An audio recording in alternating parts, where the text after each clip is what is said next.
never want to bury your 25-year-old nephew. Everybody good? Okay. Thank you. On the early morning of July 29, 2023, a famous rapper was shot dead at what was billed as his most expensive album release party. The night was meant to celebrate Raheem 350 Heem Bacon's long-awaited mixtape Taking Chances 3, but instead, it became the night his voice was silenced forever. Just after 1:51 a.m., police were called to the Jade Fox Lounge at 2021 East Edgewood Drive, Lakeland, Florida, where gunfire shattered the celebration. The parking lot, once crowded with fans and family, had turned into a crime scene. Only hours earlier, Raheem had been inside, surrounded by loved ones, promoting the music he hoped would change his life. But outside those doors, a fight was building that would soon spiral into deadly violence. At the center of the chaos stood 23-year-old Jamila Johnson, whose presence that night would turn celebration into tragedy. But who she was and what drove her was a story darker than anyone inside the lounge could have imagined. This is the life and death of Raheem 350 Heem Bacon. Hey, I just beat the block down, tap in, what's happening? I don't do no capping, I just hit the club and shit, they charge to get that pack in, but I step for a fee, I told them take that off my back end. I got a stick that goes. Raheem Bacon was born on February 26, 1998 in Lakeland, Florida. He came into the world as the youngest of 5 children, raised in a home where love was present, but hardship was never far away. His mother, Kenny Crawford, worked tirelessly to hold the family together, raising her children largely on her own. Life was not easy, but for Kenny, every sacrifice was worth it if it meant her kids had a shot at a better future. For Raheem, family was everything. Before he was ever known as a rapper, before his name carried weight in Florida's music scene, he was simply a son and a younger brother. His older brother, Dwayne Bacon, chased his own dreams on the basketball court, eventually making it to the NBA. While Dwayne's success made headlines, Raheem's story was still unfolding quietly in Lakeland, shaped by the same streets, the same struggles, and the same determination. But even as a boy, Raheem had something different about him. He was funny, full of energy, and deeply protective of the people he loved. Friends remembered his smile, his lightheartedness, and his ability to draw people in. Man, some advice I want to share to the youth is be you. Don't try to be like your favorite rapper. Don't try to be like your favorite actor. Don't try to be like nobody. Be you. Whatever you like, you do. Whatever you want to do, you do. You feel me? Chase your dreams. Don't let nobody tell you different. It's just like that, though. Yeah. I feel like nobody be telling them that these days, you feel me? But that's definitely what they need to hear. Yet beneath that charm was a young man who carried the weight of wanting more for himself and more for his family. And in the city where opportunity was scarce, that hunger mattered. Little did anyone know that hunger would soon push Raheem into the spotlight. At Lake Gibson High School, Raheem began to come into his own. He played varsity basketball, following in his brother's footsteps in some ways, though the game never defined him completely. He graduated with the class of 2016, carrying with him the pride of his family and the hope of doing something bigger. Basketball gave him structure and a sense of teamwork, but music was where his soul found its voice. Still, life demanded responsibility. Just days after turning 18, Raheem became a father. His daughter was born at a time when most of his classmates were worrying about college applications or prom plans. Suddenly, Raheem's future was no longer just about him. Later, a son would follow. To those closest to him, it was clear his kids became his reason for pushing harder, his motivation to turn dreams into reality. Though no marriage records have ever been confirmed, what is certain is that his children were at the center of his world. But responsibility also came with risk. Lakeland was a place of pride, but also of pressure. Raheem himself once described it as a crab in a bucket city, a place where people didn't always want to see others succeed. Success could attract envy, and envy could become dangerous. They got different perception on the city, but my city, you feel me, is mostly known for being like a crab in a bucket, like kind of city. Like people don't want to see other people make it out, you feel me? You feel me, it's a few real people there, but you feel me, it's kind of just everybody grinding. You got people hating on you, but everybody grinding, chasing. Yeah. If you up, they hate on you, you feel me? It'd be how it be. I'm pretty sure it's like that in a lot of places. His mother, determined to protect him, insisted he move to Tallahassee after high school. She wanted him away from the temptations and dangers of his hometown. He enrolled in community college, tried to focus on a new environment, and met people who would later support his music. Yet even distance couldn't erase the struggles of a young man trying to balance dreams with reality. Between 2017 and 2019, Raheem had run-ins with the law, including charges related to drugs and guns. He spent time in Leon County, experiences that would later shape the urgency in his music. For him, it was a wake-up call. He knew what it was like to lose freedom, and he never wanted to go back. But Raheem wasn't defined by his mistakes. He came home with renewed focus, ready to channel his energy into music. And this is where 350 Heem was born. Hey, yo. Yo. Look, jumped in that water. Young nigga, I was swimming with the fish. They left me on my own when I was in the stick.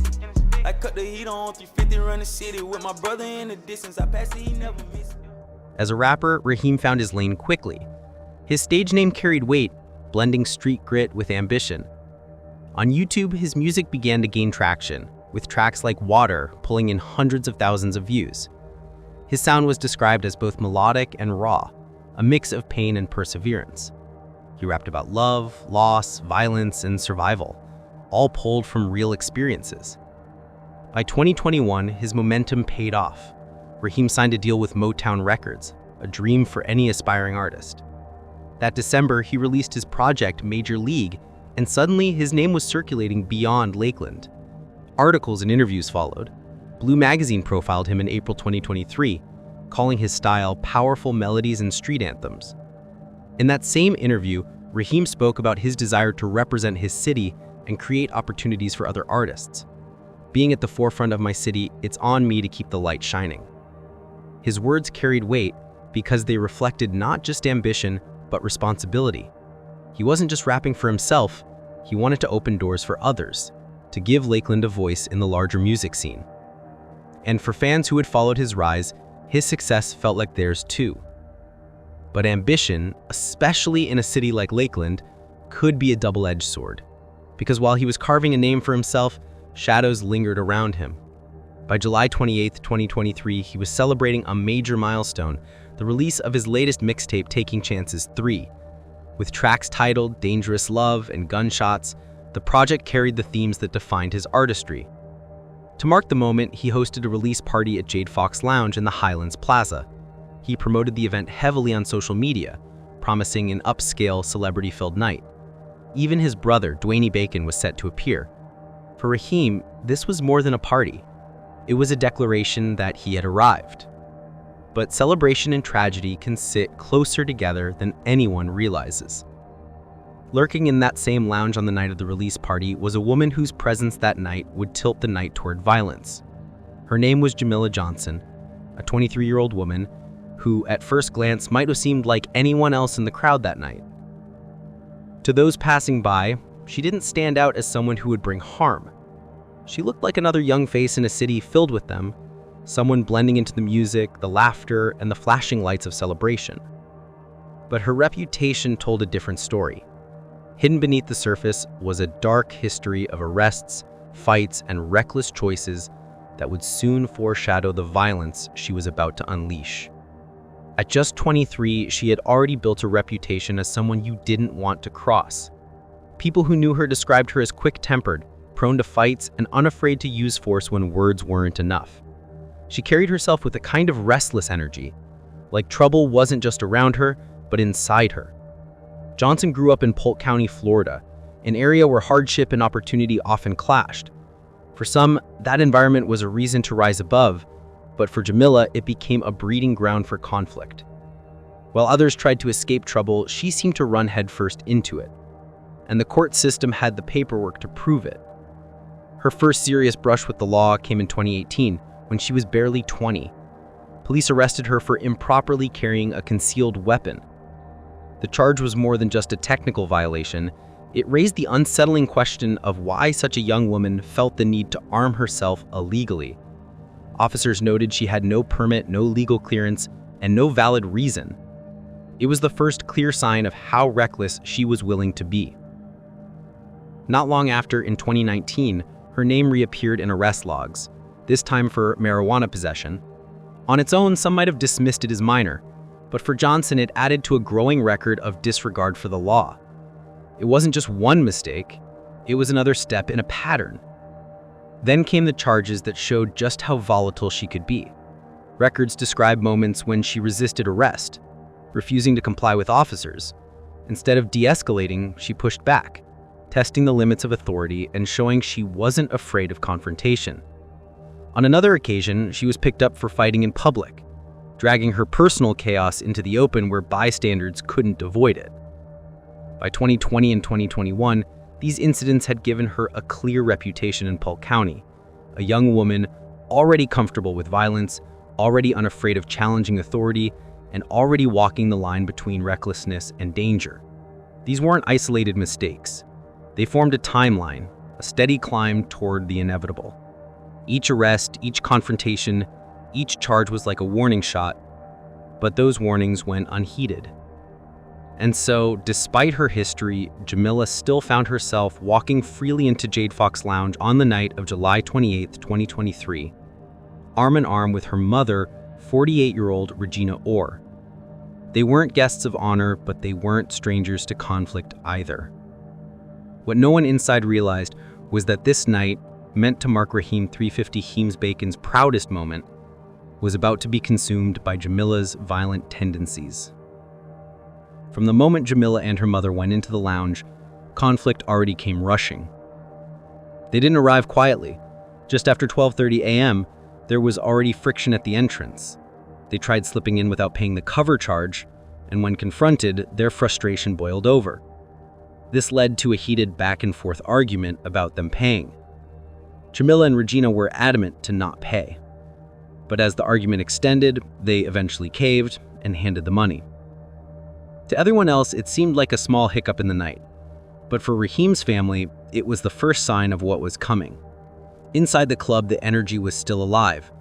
Friends were taking pictures, drinks were being poured, and Raheem's music filled the room.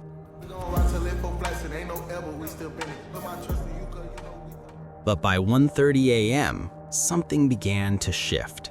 Security guards started paying closer attention to the crowd, sensing that the good vibes were slipping away. Then, at 1:35 a.m., everything fell apart.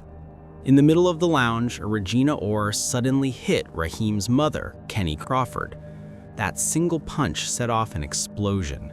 Screams cut through the music, fists started flying, and the release party turned into a fight almost instantly. The tension didn't stay inside for long, it burst out the doors. By 1:40 a.m., the fight spilled into the parking lot. Dozens of people rushed outside, their shouting echoing in the sticky Florida night. 2 off-duty Lakeland police officers, already posted outside for security, tried to calm the chaos, but the crowd was too angry, too wild. The scene was growing more dangerous by the second.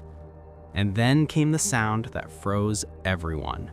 At 1:51 a.m., the first gunshot ripped through the night. Raheem pulled out a 9mm pistol and fired. The bullet struck Regina Orr, knocking her down hard onto the asphalt. In an instant, the party collapsed into pure panic.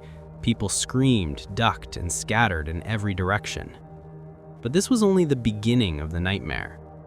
Seeing her mother bleeding on the ground, 23-year-old Jamila Johnson pulled a .40 caliber Glock 27, a gun that had been reported stolen all the way back in 2015. Without a second of hesitation, she aimed at Raheem and fired. The bullets cut through the chaos, hitting him as he tried to run. Witnesses watched in shock as he stumbled, collapsed near a parked car, and struggled to breathe while blood poured onto the pavement. The scene now had 2 victims, and it was far from over. One man, Isaac Harris, had just pulled into the lot. He saw Raheem collapse in front of his car and knew he couldn't just stand there. Throwing his door open, Harris dragged the wounded rapper inside and sped away, blowing through red lights as he raced to Lakeland Regional Health Medical Center. So you were parked right here? Yeah, I was parked right here. When I looked back up, I seen hands thrown, and then I just heard the pop, pop, pop, and then I ducked down. I mean, I wasn't just gonna sit here and look at somebody suffering. Meanwhile, chaos at Jade Fox kept unraveling. Sirens blared as paramedics rushed to help Regina Orr, lifting her into an ambulance. Police chased Johnson as she tried to run from the scene. In desperation, she tossed the Glock away, letting it hit the pavement. The gun was there in plain sight, but Raheem's weapon was not. His 9mm had vanished in the confusion. Only the shell casings left behind proved it had been fired. And that missing weapon would raise troubling questions later. At the hospital, doctors worked frantically over Raheem's body. Harris's desperate drive hadn't been enough. The bullets had done too much damage. Within minutes of arriving, Raheem 350 Heem Bacon was pronounced dead. He was just 25 years old. His biggest night had ended with flashing lights, blood on the pavement, and silence in the hospital room. But the most chilling revelations about what happened that night at Jade Fox Lounge had not yet been uncovered. When the shooting ended, the parking lot at Jade Fox Lounge was no longer a party. It was a crime scene. Police secured the area, pushing back the crowd and marking evidence on the ground. Officers collected the .40 caliber Glock 27 that Jamila Johnson had dropped, but Raheem's own weapon, the 9mm pistol, was nowhere to be found. All they had were the shell casings that proved it had been fired, and that missing weapon would shape everything that followed. Detectives moved fast. They interviewed people who stayed behind, piecing together the story. Witnesses confirmed that Raheem pulled his gun first and shot Regina Orr, Jamila's mother. Johnson then fired back at Raheem, shooting to protect her mother. With those facts on the table, prosecutors believed Johnson's actions could be legally seen as self-defense, and that changed everything. By August 21, 2023, prosecutors announced their decision. Johnson would not face a murder charge. Instead, she was formally charged with carrying a concealed firearm and tampering with evidence after tossing the Glock to the ground while trying to flee. For prosecutors, that was where the case ended. Johnson shot because her mother had already been wounded. But to Raheem's family and fans, that decision felt hollow. His loved ones couldn't understand how a young man on the rise, just 25 years old, could be gunned down and yet no one would be held directly responsible for his death. On social media, his supporters demanded answers. Why had Raheem's gun disappeared? Who had taken it from the scene? And if it had been found, would the outcome of the case have been any different? Because even with charges filed, the missing weapon left a hole in the story. Police knew Raheem's 9mm was there. The shell casings on the ground proved it. But the weapon itself was gone, taken in the chaos, and whoever carried it away never came forward. That one missing piece left lingering doubts. Was it removed to protect Raheem's reputation, or was it evidence that might have altered the case completely? The truth may never be known. And then came the final word. On September 12, 2023, the state attorney's office officially announced that no homicide charges would be filed against Johnson. The case was closed on the grounds of self-defense. The ruling confirmed what prosecutors had already signaled weeks earlier. Raheem fired first, and Johnson responded to protect her mother. Legally, the matter was settled, but in the court of public opinion, the wounds were still wide open. In the days after his death, Lakeland came together to mourn. Raheem 350 Heem Bacon was laid to rest in his hometown, surrounded by family, friends, and fans who struggled to make sense of his sudden loss. His brother, Dwayne Bacon, once cheered in NBA arenas, now stood in grief beside their mother, carrying the weight of a tragedy no parent should face. At just 25 years old, Raheem's story had ended before it could reach its full promise. The aftermath left more than unanswered questions. It left a hole in Lakeland's heart. Raheem had been signed to Motown, making music that carried both pain and hope, and trying to shine a light on his city's talent. His fans believed he was only getting started. His children lost a father, his family lost a son, and the city lost an artist who wanted to carry them with him. The missing gun, the charges reduced to evidence tampering and carrying without a permit, none of it felt like justice. For many, it felt like the system had failed once again. But even in death, Raheem's music lives on, echoing the promise of a future that should have been. This is the life and death of Raheem 350 Heem. What do you think about the prosecutor's decision? Was it truly self-defense, or was justice denied? Let us know your thoughts in the comments below.